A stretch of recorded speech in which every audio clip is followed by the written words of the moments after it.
Hello guys, welcome back to my YouTube channel. दोस्तों, मैं Rakesh Dixit classes में आपका स्वागत करता हूं।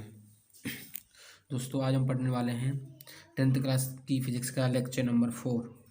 ठीक है दोस्तों, जिसमें मैं आपको पढ़ाने वाला हूं कि उत्तल दर्पण द्वारा प्रतिबिंब का बनना। ठीक है दोस्तों, जिसमें मैं उत्तल दर्पण द्वारा प्रतिबिंब बनने की दो स्थिति आपको दिखाने वाला हूँ। और उत्तल दर्पण द्वारा प्रतिबिंब की मात्र दो ही स्थिति बनती हैं। दो स्थिति का मतलब ये है कि वस्तु जब अनंत पर रखी हो तब उसकी स्थिति क्या बनती है, और जब अनंत को छोड़ करके ऑब्जेक्ट कहीं भी रखा हो तो उसकी स्थिति क्या बनती है। बस केवल दो ही स्थिति बनती हैं इस कॉन्वेक्स मिरर में। ठीक है दोस्तों, चलिए। तो दोस्तों, मैंने कुछ बॉक्स बनाए हैं और जिसमें मैंने कॉन्वेक्स मिरर मतलब उत्तल दर्पण की दो स्थिति दिखा रखी हैं। जिसमें दोस्तों पहले बॉक्स में क्रम संख्या है, फिर वस्तु की स्थिति है, किरण आरेख है, प्रतिबिंब की स्थिति है और प्रतिबिंब की प्रकृति व आकार है। ठीक है गाइस, तो पहला पॉइंट है जिसमें वस्तु की स्थिति है अनंत पर। वस्तु की स्थिति कहाँ पर है? अनंत पर, अर्थात ऑब्जेक्ट कहाँ रखा है? अनंत पर रखा है। ठीक है दोस्तों, जो ऑब्जेक्ट अनंत पर रखा है तो किरण आरेख कैसा कैसा बनेगा? तो दोस्तों किरण आरेख ऐसा बनेगा जैसा कि आप चित्र में देख पा रहे हैं। ये जो पैरेलल रेज हैं जो प्रिंसिपल एक्सिस के समानांतर आ रही हैं। तो दोस्तों, लास्ट वीडियो में आपको बता चुका हूं और आप बहुत बेहतरीन तरीके से समझ पाओगे, क्योंकि यदि आपने लास्ट की वीडियो मेरी देख रखी होंगी तो आप इन सबको अच्छी तरह से समझ पाओगे। ठीक है दोस्तों, यदि आप पहले यदि मेरी यही वीडियो देख रहे हैं तो मेरी लास्ट वीडियो दोस्तों आप देख लीजिए, तब आपको और बेहतरीन समझ में आएगा। ठीक है, तो दोस्तों ये दो मैंने किरण ली हैं जो पैरेलल हैं प्रिंसिपल एक्सिस के। तो पैरेलल हैं, अर्थात उनका ऑब्जेक्ट कहाँ रखा होगा दोस्तों? उनके किरण कहाँ जाके मिलती होंगी, या इनका ऑब्जेक्ट कहाँ होगा? तो हम ऑब्जेक्ट को मानते हैं दोस्तों अनंत पर। ठीक है, तो दो दो किरणें हैं जो प्रिंसिपल एक्सिस के पैरेलल हैं। तो दोस्तों जैसे ही इस सतह से जैसे ही टकराएंगे तो टकराने के बाद दोस्तों ये दोनों बाहर की तरफ, आप देख पा रहे होंगे इस चित्र में, बाहर की तरफ दोनों निकल गई हैं। लेकिन जैसे इन किरणारों को मैं पीछे की ओर ले जाऊँगा दोस्तों, तो कहाँ मिलती हुई प्रतीत होंगी मेरे को? फोकस पर। ऐसा लगे मेरे को ये फोकस पर मतलब मिलकर आ रही है, बाहर की तरफ निकल रही है, फोकस से आ रही है। ठीक है दोस्तों, ठीक है। तो प्रतिबिंब की स्थिति दोस्तों क्या रहेगी? जैसा कि आप देख पा रहे हैं, केवल आपको वही लिखना है। प्रतिबिंब की स्थिति क्या रहेगी? फोकस पर या मुख्य फोकस पर, एफ पर। ठीक है दोस्तों, हमें ऐसा लगेगा कि जो ये किरणें निकल पा रही हैं वो फोकस से आ रही हैं। ठीक है दोस्तों, ठीक है। प्रतिबिंब की प्रकृति व आकार कैसा रहेगा? आभासी, सीधा व छोटा। आभासी क्यों रहेगा दोस्तों? बिल्कुल आप बता सकते हैं क्योंकि मैंने जो डॉटेड लाइन से दर्शाया है वो आभास हो रहा है। एक्चुअल में किरणें यहाँ से निकली हैं रिफ्लेक्ट होने के बाद, लेकिन मुझे आभास हो रहा है कि वो फोकस से आ रही हैं, इसलिए आभासी हैं। सीधा है, और आभासी के साथ दोस्तों हमेशा सीधा बनता है, मैंने बताया था आपको। और वह छोटा, छोटा क्या है आप देख पा रहे हैं, अनंत पर बहुत बड़ी चीज़ रही होगी। तो यहाँ उनको इंटरसेक्ट कहाँ कर पा रही है? बिंदु एफ पर। बिंदु एफ मतलब ये बिंदु दिखाई दे रहा है, मतलब बहुत छोटा है। ठीक है दोस्तों, सेकंड पॉइंट है, दूसरा पॉइंट है कि वस्तु की स्थिति कहाँ पर है? अनंत के अतिरिक्त कहीं भी हो। अनंत के अतिरिक्त कहीं भी हो, अर्थात अनंत को छोड़ करके ऑब्जेक्ट कहीं भी रखा हो तो उसकी प्रत्येक का जो किरण आरेख बनेगा वो यही किरण आरेख बनेगा। ठीक है दोस्तों, जिसमें मैंने यहाँ ऑब्जेक्ट रखा, बिंदु ओ पर रखा है, ओ का मतलब ऑब्जेक्ट है।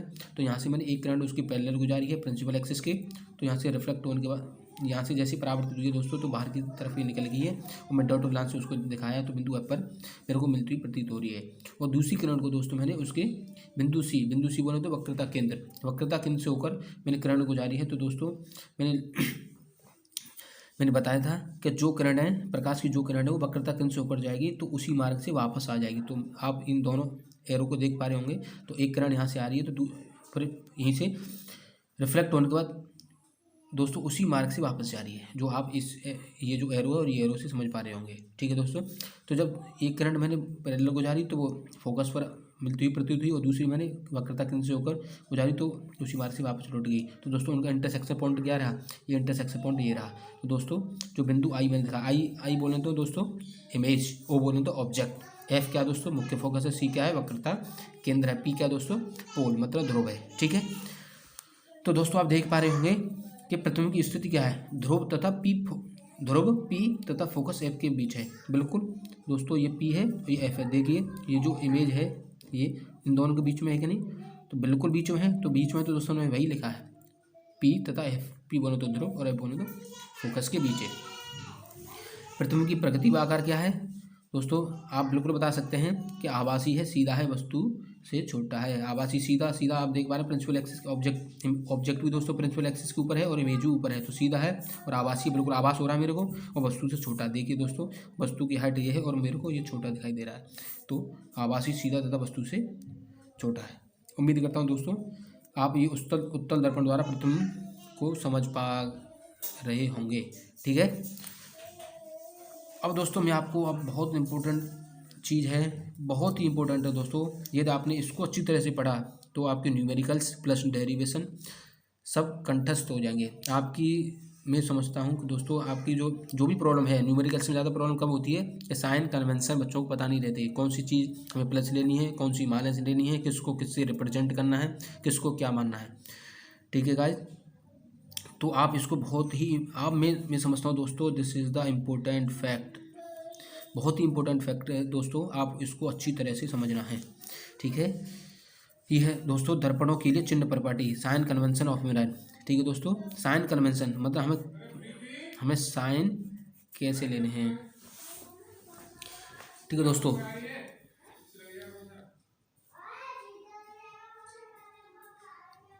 ठीक है दोस्तों, तो पहला पॉइंट है अवतल दर्पण मतलब कॉनकेव मिरर। तो कॉनकेव मिरर में दोस्तों साइन कन्वेंशन कैसे चलता है, क्या होता है, आप इस चित्र में देखिए। आप इसको दोस्तों चित्र को अच्छी तरह से समझ लिए। आपने यदि चित्र समझ लिया दोस्तों, मैं जब न्यूमेरिकल कराऊंगा तो आप बहुत ही आसानी से उसके जवाब देंगे। ठीक है ना, चलिए तो दोस्तों अभी तो आपने पढ़ चुके हैं वैसे भी, तो मैं आपको एक बार और आपको रिवीजन के तौर पर बता देता हूँ कि ये कॉनकेव मिरर है दोस्तों, बोल सकते हैं अवतल दर्पण है। ये एफ क्या है, तो आप बोलोगे मुख्य फोकस है। सी क्या है, आप बोलोगे वक्रता केंद्र है। पी क्या है, ध्रुव है। ठीक है दोस्तों, ओके, पहले इनके बारे में बता देता हूँ दोस्तों। जो बिंदु पी है मतलब ध्रुव है, और जो एफ है मुख्य फोकस है, उसके बीच की दूरी उसको रिप्रेजेंट करते हैं दोस्तों स्मॉल एफ से, जिसको बोलते हैं फोकस दूरी। ठीक है, और दोस्तों ये क्या है, सी है। सी मतलब वक्रता केंद्र है। ये पी क्या है दोस्तों, ये ध्रुव है। तो ध्रुव से वक्रता केंद्र की दूरी को दोस्तों रिप्रेजेंट करते हैं कैपिटल आर से, जिसको बोलते हैं दोस्तों वक्रता त्रिज्या। ठीक है, तो साइन कन्वेंशन कैसे चलते हैं दोस्तों?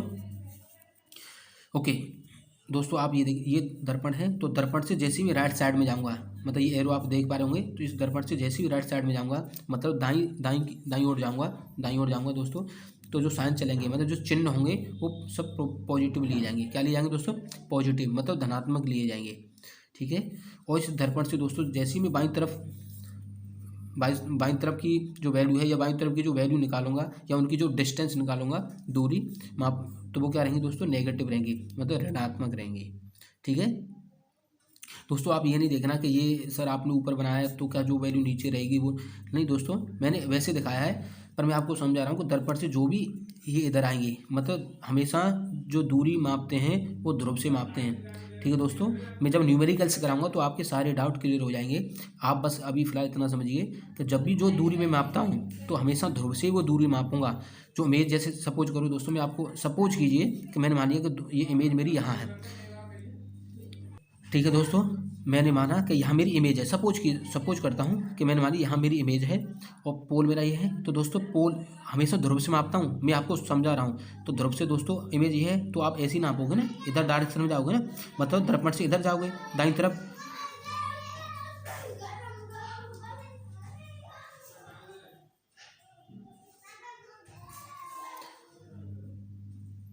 ठीक है दोस्तों, तो आप जैसे ही दाईं तरफ जाओगे तो मैंने बताया ना, दाईं को क्या लेते हैं, प्लस लेते हैं। तो दोस्तों आप इसको प्लस वी से रिप्रेजेंट करोगे। वी क्या होता है दोस्तों? वी ये होता है कि प्रतिबिंब की दूरी, मतलब ध्रुव से प्रतिबिंब की दूरी, उसको वी से रिप्रेजेंट करते हैं, और ऑब्जेक्ट जो होता है उसको यू से रिप्रेजेंट करते हैं। ठीक है दोस्तों, ओके।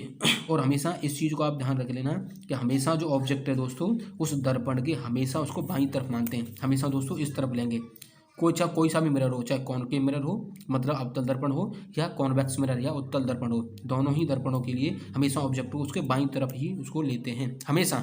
ठीक है, इस चीज़ को आप नोट कर लेना, जहन में बैठा देना दोस्तों, हमेशा दर्पण से बाईं तरफ ही ऑब्जेक्ट को लेते हैं। और इमेज जो बनती है वो बाईं तरफ भी बन सकती है और दाईं तरफ भी बन सकती है, वो तो उसके ऊपर है कि हमारा ऑब्जेक्ट रखा कहाँ है, जो कि मैंने आपको पढ़ा चुका हूँ कि ऑब्जेक्ट को कहाँ रखें कि उसकी इमेज कहाँ बने। ठीक है दोस्तों, चलिए, और ये प्रिंसिपल एक्सिस है, तो इस प्रिंसिपल एक्सिस के जो ऊपर प्रिंसिपल एक्सिस के ऊपर जो ऑब्जेक्ट रखा होगा तो उसको मैं पॉजिटिव लूँगा, उसकी हाइट को। और यदि उसकी इमेज नीचे बनेगी, मैं प्रिंसिपल एक्सिस के नीचे बनेगी, तो दोस्तों उसको मैं नेगेटिव लूँगा। यदि मेरी प्रिंसिपल एक्सिस की इमेज भी ऊपर बनती है तो वो भी मेरी पॉजिटिव मापी जाएगी। कहने का मतलब ये है, इस प्रिंसिपल एक्सिस से ऊपर रखी हुई जो वस्तु है उसकी हाइट प्लस में नापूंगा, और प्रिंसिपल एक्सिस के नीचे की जो हाइट है उसको मैं नेगेटिव में मापूंगा। ठीक है दोस्तों, उम्मीद करता हूँ समझ पा गए होंगे। ठीक है, अब दोस्तों ठीक है दोस्तों, अब तो दर्पण के, अब ये मैंने ये देखे हैं, अब आप खुद बता सकते हैं दोस्तों, मैंने अभी जो समझाया है यदि वो आप अच्छी तरह से समझ पाए हैं तो आप इनके जवाब आसानी से दे सकते हैं दोस्तों। जिसमें यह है कि अब तो दर्पण की वक्रता त्रिज्या नेगेटिव होती है, मतलब ऋणात्मक होती है। वक्रता त्रिज्या ऋणात्मक होती है। अब आप बता सकते हैं दोस्तों ऋणात्मक क्यों होती है, आप बिल्कुल बता सकते हैं। क्यों बता सकते हैं? क्योंकि आप कहोगे कि इस जो दर्पण है, दर्पण के बाईं ओर है क्या वक्रता त्रिज्या, मतलब जो सी है यही तो वक्रता त्रिज्या है। और मैंने क्या बताया था, पी से मतलब पोल से मापता हूँ उसकी सी तक की दूरी को वक्रता त्रिज्या कहते हैं। तो दोस्तों ये वक्रता त्रिज्या किसी इस दर्पण के बाईं ओर है ना, बिल्कुल बाईं ओर है। तो अभी मैंने आपको बताया था कि दर्पण के बाईं ओर की जो वस्तु हैं उन सभी को नेगेटिव लेता हूँ, और दर्पण से दाईं ओर की वस्तुएं जो भी हैं या इमेज हैं या कोई भी है वो पॉजिटिव आती है। ठीक है, तो वक्रता त्रिज्या नेगेटिव क्यों आई? क्योंकि ये जो नेगेटिव इसलिए आई दोस्तों कि आप कहोगे जो वक्रता त्रिज्या है वो उस दर्पण से बाईं तरफ है, इसलिए वो नेगेटिव आया। ठीक है, समझ पा रहे होंगे दोस्तों। ओके, दूसरा पॉइंट है दोस्तों, अब तो दर्पण की फोकस दूरी नेगेटिव होती है। बिल्कुल दोस्तों, अब तो दर्पण की फोकस दूरी नेगेटिव होती है, ये भी बता सकते हैं, बिल्कुल बता सकते हैं कि फोकस दूरी भी दोस्तों इस दर्पण से बाईं ओर है। देख पा रहे हैं ये दर्पण है तो इसके बाईं ओर ही है ना ये। क्यों? ध्रुव से दोस्तों आप मापोगे तो एरो आप इसी डायरेक्शन में बनाओगे ना, मतलब ये बाईं तरफ है। अब ये बाईं तरफ है, ठीक है ना दोस्तों, ये दर्पण से बाईं तरफ है, ये भी मतलब फोकस जो मुख्य फोकस है, मतलब यहाँ से जो आपने दूरी मापी जो फोकस दूरी है और वक्रता त्रिज्या दोनों ही इसके दर्पण की बाईं ओर हैं, अतः दोनों ही नेगेटिव होंगे। यदि ये दाईं ओर होते तो पॉजिटिव होते। ठीक है दोस्तों, चलिए अब उत्तल दर्पण को आप समझ लेते हैं दोस्तों। उत्तल दर्पण आप जरा देखिए, उत्तल दर्पण दोस्तों ऐसा कोई एक गोला रहा होगा, इस तरीके से रहा होगा ना दोस्तों, इस तरीके से मैं आपको बता दूं, मतलब ये कोई गोला रहा होगा इस तरीका, जिसको मैंने उसको काट दिया है और ये वाला मैंने इस बनाया। ऐसे दोस्तों ये वाला आप जरा इसको देखिए, जो अब तक दर्पण के लिए दोस्तों ये कोई रहा होगा, इस तरीके से रहा होगा ना, इस तरीके से दोस्तों रहा होगा पूरा गोला, जिसको मैंने यहाँ से काट दिया और मैं उसका इतना पार्ट बना करके मैंने उसको आपको दिखाया। ठीक है, चलिए दोस्तों अब जरा इसमें देखिए, अब आप दोस्तों आप जरा इसमें देखिए, इनमें जो साइन कन्वेंशन है सेम एज इट इज ऐसे ही हैं, सेम वही हैं। देखिए मैंने इधर भी बनाया था, दाईं ओर आप मापोगे तो पॉजिटिव आएगा, यहाँ भी दाईं ओर मापोगे तो पॉजिटिव आएगा। मैंने पर दो बनाए क्यों हैं आप जरा देखिए, पहले इनको समझिए। और दर्पण से बाईं ओर है दोस्तों वो नेगेटिव है, तो यहाँ भी बाईं ओर है तो वो भी नेगेटिव है। इस प्रिंसिपल एक्सिस के ऊपर है दोस्तों, यहाँ पॉजिटिव है और यहाँ भी पॉजिटिव है। इस प्रिंसिपल एक्सिस के नीचे है दोस्तों ये, तो नेगेटिव है, ये नेगेटिव है, और दोस्तों यहाँ भी नीचे है तो ये भी नेगेटिव है। लेकिन आप कहोगे दोस्त सर आप इसको समझा क्यों रहे हो जब एक ही है? तो बिल्कुल दोस्तों यही तो इसमें फैक्ट है, इसीलिए मैं आपको समझा रहा हूँ। अब जरा देखिए दोस्तों, मेरा पोल ये है, मतलब ध्रुव यही तो है। अब ध्रुव से दोस्तों फोकस जो मुख्य फोकस है और वक्रता केंद्र जो है, ये पॉइंट है दोस्तों, इस दर्पण से किस ओर है, दाईं ओर है या बाईं ओर है? तो दोस्तों आप बोलोगे सर दाईं ओर है, बिल्कुल दाईं ओर है दोस्तों। तो ये जो मेरा मिरर है इस मुख्य फोकस से हमेशा ऐसे ही मापूंगा, तो इस दर्पण से दाईं ओर ही तो है, तो दाईं ओर है तो दाईं ओर दोस्तों क्या आएंगे? पॉजिटिव आएंगे कि नहीं? जो भी वैल्यू दाईं तरफ होगी वो हमेशा क्या आएगी? पॉजिटिव होगी। इसीलिए दोस्तों मैंने यहाँ पॉइंट के तौर पर लिखवा दिए हैं कि उत्तल दर्पण की वक्रता त्रिज्या कैसी होती है? पॉजिटिव होती है, मतलब धनात्मक होती है। बिल्कुल समझ पा रहे होंगे दोस्तों, बिल्कुल धनात्मक होती है, क्यों? वक्रता त्रिज्या जो सी पॉइंट है उस दर्पण के दाईं ओर है, इसलिए प्लस का है। ठीक है, और उत्तर दर्पण की फोकस दूरी दोस्तों ये कैसी रहेगी? ये भी पॉजिटिव रहेगी। क्यों? क्योंकि इस दर्पण से फोकस बिंदु जो मुख्य फोकस है या जो फोकस दूरी जो एफ है दोस्तों वो भी इसके दर्पण के दाईं ओर है। ठीक है, समझ पा रहे हैं दोस्तों? ओके, अब जरा देखिए दोस्तों, मैंने यहाँ नोट के तौर पर लिखवाए हैं जो बहुत ही इंपॉर्टेंट है, बहुत ही इंपॉर्टेंट है दोस्तों। आप न्यूमेरिकल्स जब करोगे तो आपको जब समझ में आएगा कि हाँ सर आपने जो बताया था वो अब बहुत काम दे रहा है। ठीक है, तो इस चीज़ को आप जहन में बिठा देना, अच्छी तरह से नोट्स बना लेना दोस्तों, अच्छी तरह से पढ़ना है। एग्जाम की दृष्टि से मैं बहुत इंपॉर्टेंट चीज़ें करवा रहा हूँ। यदि आपने मेरे सारे वीडियो आप यदि देख लोगे दोस्तों और एग्ज़ाम देने जाओगे तो मैं उम्मीद करता हूँ आपका एक भी क्वेश्चन बाहर नहीं आएगा, इस साइंस फिजिक्स से एक भी क्वेश्चन बाहर नहीं आएगा। सारे कंसेप्ट क्लियर कराऊंगा, सारे क्वेश्चन न्यूमेरिकल्स, डेरिवेशन और डेफिनेशन सब कुछ करवाऊंगा दोस्तों। आप बस अच्छी तरह से पढ़ते रहिए। चलिए दोस्तों, अब मैंने नोट करके लिखवा है पहला पॉइंट। ठीक है दोस्तों, ये पहला नोट नंबर पहला है कि सभी दूरी हमेशा ध्रुव से मापें। दोस्तों देखो, अभी मैंने आपको वही समझाया था ना, तो मैंने नोट की तरफ वो लिखवा दिया है। आप इसको ध्यान करना है कि हमेशा जो दूरी मापेंगे वो हमेशा ध्रुव से ही मापेंगे, चाहे ध्रुव से इधर की ओर मापूं या ध्रुव से इधर की ओर मापूं, ध्रुव से ही मापना है। ठीक है, हाँ, तो पहला पॉइंट है। दूसरा है वस्तु सदैव दर्पण की बाईं ओर रखें। अभी मैंने बताया था ना दोस्तों कि मेरा मिरर, चाहे ये कॉन के मिरर हो या कॉन्वेक्स मिरर, मतलब बोले को चाहे अवतल दर्पण हो या उत्तल दर्पण हो, हमेशा ऑब्जेक्ट को दोस्तों उसके बाईं ओर ही रखना है। हमेशा ऑब्जेक्ट को क्या रखना है, दर्पण के बाईं ओर ही रखना है। तो ये दूसरा पॉइंट है दोस्तों कि वस्तु सदैव दर्पण के बाईं ओर रखें। ठीक है, थर्ड पॉइंट है वस्तु की ध्रुव से दूरी को u तथा प्रतिबिंब की ध्रुव से दूरी को v से प्रदर्शित करते हैं। ठीक है दोस्तों, जो ऑब्जेक्ट है, तो ऑब्जेक्ट जो है, ऑब्जेक्ट जहाँ भी रखा हो तो उस ध्रुव से उस ऑब्जेक्ट की दूरी को, जैसे सपोज करो दोस्तों, मैंने यहाँ ऑब्जेक्ट को माना।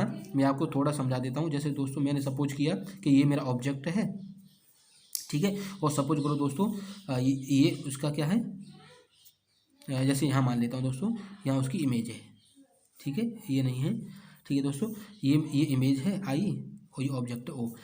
अब जरा देखिए, तो मैं बोलूँ, मैं आपको समझा देता हूँ कि जो ध्रुव है दोस्तों, ये इस ध्रुव से इस ऑब्जेक्ट तक की जो दूरी होगी, मतलब ये जो डिस्टेंस होगी दोस्तों, यहाँ से और यहाँ तक की जो दूरी होगी, इसको किससे रिप्रेजेंट करूँगा, u। और वो नेगेटिव या पॉजिटिव, तो आप बोलोगे नेगेटिव। नेगेटिव क्यों दोस्तों, इस दर्पण से आप बाईं तरफ माप रहे हो, इसलिए नेगेटिव है। ठीक है ना। हाँ, तो दोस्तों मैंने वही बताया है कि वस्तु की ध्रुव से दूरी को तो u।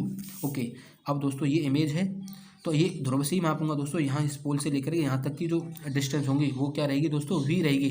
नेगेटिव या पॉजिटिव, तो आप कहोगे नेगेटिव। नेगेटिव क्योंकि दर्पण के बाईं ओर रखी है। ठीक है दोस्तों, ओके। तो मैंने दोस्तों यही करवाया है कि वस्तु की ध्रुव से दूरी को u तथा प्रतिबिंब की ध्रुव से दूरी को v से प्रदर्शित करते हैं। उम्मीद करता हूँ बेहतर समझ पा रहे होंगे। चलिए दोस्तों, अब यह डेरिवेशन है जिसको पढ़ना है। ये डेरिवेशन गोलीय दर्पणों में u, v तथा f में संबंध। u बोले तो दोस्तों वस्तु की दूरी, v बोले तो प्रतिबिंब की दूरी, और f बोले तो मुख्य फोकस की दूरी। कहाँ से, ध्रुव से। उनमें क्या रिलेशन है, ठीक है दोस्तों, इसको समझना है। इस पर क्वेश्चन भी आते हैं, और आपको यदि ये रिलेशन समझ में आ गया तो इससे कुछ डेरिवेशन के तौर पर एक फॉर्मूला निकलेगा, उसको आपको यूज करना है, उससे क्वेश्चन बहुत बनते हैं। ठीक है दोस्तों, तो ये फिगर है, पहले आप इस फिगर को देखिए। इसमें आपको थोड़ा समझा देता हूँ दोस्तों। ये ए बी है, ये क्या, ये ऑब्जेक्ट है। ठीक है दोस्तों, और इस ऑब्जेक्ट से मैंने दो किरणें निकाली। एक किरण तो दोस्तों मैंने निकाली है कि इस मुख्य जो प्रिंसिपल एक्सिस को उसके समानांतर निकाली है। तो दोस्तों यहाँ से टकराने के बाद, मतलब बोल सकता हूँ यहाँ से परावर्तन के बाद, या इसे परिवर्तित होकर के वो कहाँ को निकल जाएगी दोस्तों, उसके मुख्य फोकस से होकर निकल जाएगी। और दूसरी किरण को दोस्तों मैं उसके पोल से होकर गुजार रहा हूँ, ध्रुव से होकर गुजार रहा हूँ। तो दोस्तों ये परावर्तन के नियम का पालन करेगी, जिस एंगल से आएगी उसी एंगल से वापस निकल जाएगी। और इसकी जो इमेज बनेगी ए डैश बी डैश, वो क्या किस किस के बीच बनेगी, तो सी तथा एफ के बीच बनी है। ठीक है दोस्तों, और ये दोनों एंगल थीटा मैंने क्यों माने, क्यों, जैसे अभी मैंने आपको समझाया है कि परावर्तन के नियम का पालन करेगी, मतलब ये अवलंब का काम करेगा। तो परावर्तन नियम में दोस्तों आपने समझा था कि इंसिडेंट एंगल जो बनता है वो रिफ्लेक्शन एंगल के इक्वल बनता है, मतलब angle i equals to angle r. तो वही ये दोनों सेम रहेंगे, जिस एंगल से आएगी उसी एंगल से वापस निकल जाएगी। और दोस्तों यहाँ से मैंने एक लंब डाला है, और ये जो लंब बनेगा दोस्तों, इसमें बहुत ही जो कर्व बहुत ना के समान है, मतलब ज़्यादा कर्व नहीं है। तो जो बिंदु एम है और बिंदु पी है, दोनों एक दूसरे पर लाई करेंगे, है ना। तो इसी चीज़ को मैं इसमें आपको करवाने वाला हूँ। और दोस्तों ये क्या इमेज है, तो मैंने अभी बताया था आपको कि ध्रुव से इस इमेज की दूरी को किससे मापते हैं, वी से। तो दोस्तों मैंने वी से रिप्रेजेंट किया। वो माइनस प्लस तो दोस्तों मैं आपको नीचे बताऊंगा जब आप करवाऊंगा। तो पहले आप ये समझिए वी है और ये ऑब्जेक्ट है, तो ध्रुव से ऑब्जेक्ट की दूरी दोस्तों यू से रिप्रेजेंट करता हूँ, तो ये यू है। और यहाँ से यहाँ तक की दूरी दोस्तों क्या रहती है, एफ रहती है। ठीक है, चलिए, तो मैंने तो यह माना किसी अवतल दर्पण की फोकस दूरी एफ। बिल्कुल दोस्तों, यहाँ से यहाँ तक की दूरी जो मुख्य फोकस है, फोकस बिंदु है, जहाँ से यहाँ तक की दूरी को मुख्य फोकस दूरी बोलते हैं, जो स्मॉल एफ है। फोकस दूरी एफ तथा वक्रता त्रिज्या आर। वक्रता ये क्या दोस्तों, वक्रता केंद्र, यहाँ से ध्रुव से वक्रता केंद्र दूरी वक्रता त्रिज्या बोलते हैं, तो वक्रता से आर है। तथा वस्तु ध्रुव से यू दूरी पर रखी है। बिल्कुल, मतलब यहाँ से यहाँ तक की दूरी वो यू है, जबकि उसका प्रतिबिंब ध्रुव से वी दूरी पर बनता है। इसका जो अब यहाँ से जो इमेज बनी है दोस्तों, तो ध्रुव से वी दूरी पर बनी है, ऐसा हमने माना है। ठीक है, ओके। अब जरा देखिए दोस्तों, triangle A dash B dash F, A dash B dash और एफ, ये वाला जो ट्रायंगल है दोस्तों है, ये वाला जो ट्रायंगल है तथा ट्रायंगल PNF, PN और F, ये दोनों ट्रायंगल दोस्तों कैसे हैं? समरूप हैं, बिल्कुल समरूप हैं। देखो ये एंगल इस एंगल के बराबर है, ये 90 है, ये 90 है, तो ये एंगल इसके बराबर होगा, मतलब समरूप हैं। समरूप का मतलब क्या होता है दोस्तों? समरूप का मतलब होता है उनका रूप समान हो, चाहे उनका साइज कितना बड़ा, कितना भी बड़ा, कितना भी छोटा हो, लेकिन क्या है? रूप समान है। जैसे दोस्तों आप ये मानिए कि एक आप जो गेंद खेलते हैं, जो क्रिकेट वाली बॉल होती है वो, और एक फुटबॉल है, उनका सेम साइज़ की होती है, मतलब उनकी साइज़ तो डिफरेंट रहता है, लेकिन उनका जो शेप है, जो गोलाकार है, वो सेम रहता है। तो हम बोल सकते हैं कि दोनों बॉलें हैं वो कैसी हैं? समरूप हैं, मतलब उनका रूप एक जैसा है, ठीक है ना, वही है। तो ये देखिए दोस्तों, ये जो ट्रायंगल है, मतलब A', B', F है, ये छोटा ट्रायंगल है, और ये FPN या PNF या PNF या FPN, जो भी मैं बोलूँ दोस्तों, ये दोनों कैसे हैं? समरूप हैं, लेकिन ये साइज में छोटा ही बड़ा है, उससे हमें कोई फर्क नहीं पड़ता, समरूप हैं, ठीक है। तो समरूप की कंडीशन है, जैसे दोस्तों मैं आपको ऐसे इधर बना के बता देता हूँ।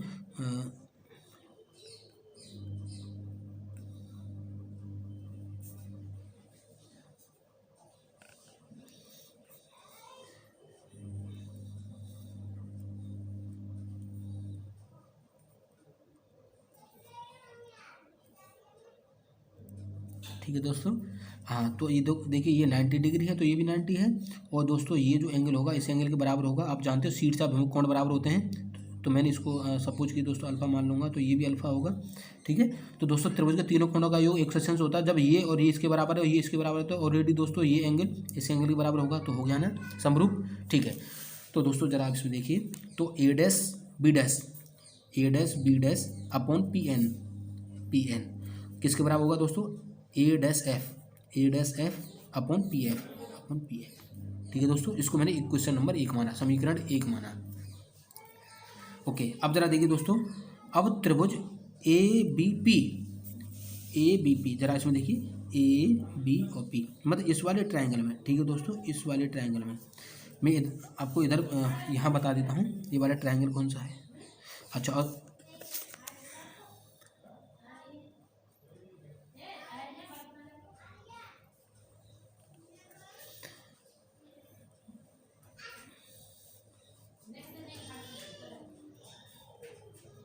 ठीक है दोस्तों, हाँ, तो ये क्या हो गया? ABP तथा A', B', क्या है दोस्तों? A', B' और P इसमें। तो दोस्तों मैं आपको बता देता हूँ,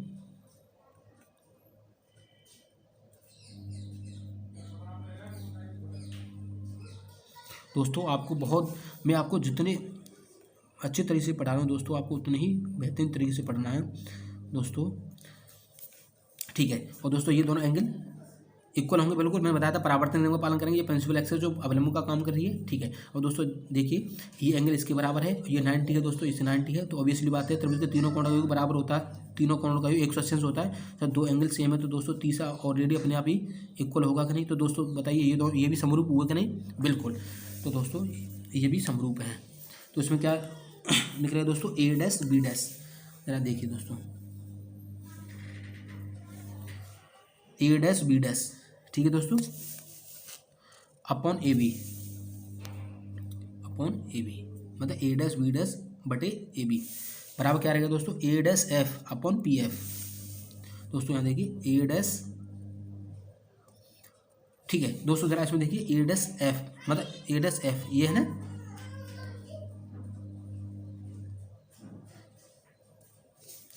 A', F, मतलब दोस्तों इसके बीच में यहाँ F है, इसके बीच में क्या है दोस्तों? ये F है, ठीक है ना, F है ये, तो A', F, जरा इसमें आप इस फिगर से समझिए, A', F, ठीक है दोस्तों, A', F अपॉन PF क्या है दोस्तों? A', F अपॉन PF, ठीक है दोस्तों, A', F अपॉन PF।